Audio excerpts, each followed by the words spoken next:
नमस्कार प्रिय मित्रों, ओम वास्तु व ज्योतिष चैनल में आपका हार्दिक अभिनंदन। आज हम आपको श्रीमद् भागवत गीता के 7वें अध्याय का महत्व सुनाने जा रहे हैं, पितृदोष की श्रृंखला में। चलिए प्रारंभ करते हैं। भगवान शिव कहते हैं, पार्वती अब मैं 7वें अध्याय का महत्व बतलाता हूँ, जिसे सुनकर कानों में अमृत राशि भर जाती है। पाटलिपुत्र नामक एक दुर्गम नगर है, जहाँ गोपुर द्वार बहुत ही ऊंचा है। उस नगर में संकरण नामक एक ब्राह्मण रहता था। उसने वैश्यवृत्ति का आश्रय लेकर बहुत धन कमाया, किंतु न तो कभी पितरों का तर्पण किया, न ही देवताओं का पूजन ही। वह धनोपार्जन में तत्पर होकर राजाओं को भी भोज दिया करता था। एक समय की बात है, उस ब्राह्मण ने अपनी चौथा विवाह करने के लिए अपने पुत्रों और बंधुओं को यात्रा की। मार्ग में आधी रात के जब समय वह सो रहा था, तब एक सर्प ने कहीं से आकर उसकी बाहों में काट लिया। उसके काटते ही ऐसी अवस्था हो गई, मणि मंत्र और औषधि आदि से भी उसके शरीर की रक्षा न रसद असाध्या जान पड़ी। तत्पश्चात कुछ ही क्षणों में उसके प्राण पखेर उड़ गए। फिर बहुत समय के बाद वह प्रेत सर्प योनि में उत्पन्न हुआ। उसका चित्त धन की वासना में बंधा था। उसने पूर्व वृत्तांत को स्मरण करके सोचा, मैंने जो घर के बाहर करोड़ों की संख्या में अपना धन गड़ा रखा है, इससे इन पुत्रों को वंचित करके स्वयं इसकी रक्षा करूंगा।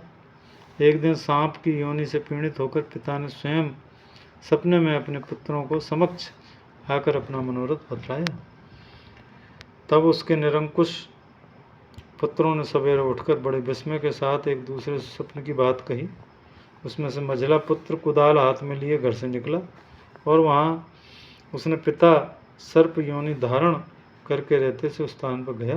यद्यपि उसने धन के स्थान का ठीक ठीक पता नहीं था, तब भी चिन्हों के द्वारा ठीक ठीक निश्चय कर लिया और उस लोभ बुद्धि से वहां पहुंचकर बामी को खोदना प्रारंभ किया। तब उस बामी से बड़ा भयंकर सांप प्रकट हुआ और बोला, ओ मूढ़, तू कौन है? किस लिए आया है? क्यों बिल खोद रहा है? अथवा किसने तुझे भेजा है? सारी बातें मुझे सामने बता। पुत्र बोला, मैं आपका पुत्र हूँ, मेरा नाम शिव है। मैं रात्रि में देखे हुए सपने में विस्मित होकर यहाँ स्वर्ण लेने कौतूहल से आया हूँ। पुत्र की ये वाणी सुनकर सांप हंसता हुआ उच्च स्वर से इस प्रकार स्पष्ट बोला, यदि तू मेरा पुत्र है तो मुझे शीघ्र ही बंधन से मुक्त कर। मैं पूर्व जन्म के गड़े हुए धन की लिए सर्प योनि में उत्पन्न हुआ हूँ। पुत्र ने पूछा, पिताजी आपकी मुक्ति कैसे होगी? इसका उपाय मुझे बताइए, क्योंकि मैं इस रात में सब लोगों को छोड़कर आपके पास आया हूँ। पिता ने कहा, बेटा, गीता के अमृत में 7वें अध्याय को छोड़कर मुझे मुक्त करने के लिए तीर्थ, दान, तप और यज्ञ भी सर्वथा समर्थ नहीं। केवल गीता का 7वां अध्याय ही प्राणियों के जरा, मृत्यु और दुख को दूर करने वाला है। पुत्र, मेरे श्राद्ध के दिन 7वें अध्याय का पाठ करने वाले ब्राह्मण को श्रद्धापूर्वक भोजन कराओ।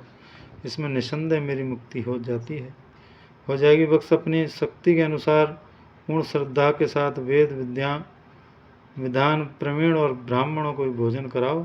सर्प योनि में पड़े हुए पिता के ये वचन सुनकर सभी पुत्रों ने उसकी आज्ञा के अनुसार तथा उससे भी अधिक किया। तब संकर्ण ने अपने सर्प शरीर को त्याग कर दिव्य देह धारण किया और सारा धन पुत्रों के अधीन कर दिया। पिता ने करोड़ों की संख्या में जो धन बांट कर दिया था, उससे वे सदाचारी पुत्र बहुत प्रसन्न हुए। उनकी बुद्धि धर्म में लगी हुई थी, इसलिए उन्होंने बावली, कुआं, पोखरा, यज्ञ तथा देव मंदिर के लिए धन का उपयोग किया और अन्नशाला भी बनवाई। तत्पश्चात 7वें अध्याय का सदा जप करते हुए उन्होंने मोक्ष प्राप्त किया। पार्वती, यह तुम्हें 7वें अध्याय का महत्व बतलाया गया, जिसके श्रवण मात्र से मानव सब पातकों से मुक्त हो जाता है। यह 7वां अध्याय यहीं पर समाप्त हुआ। ओम नारायण नारायण।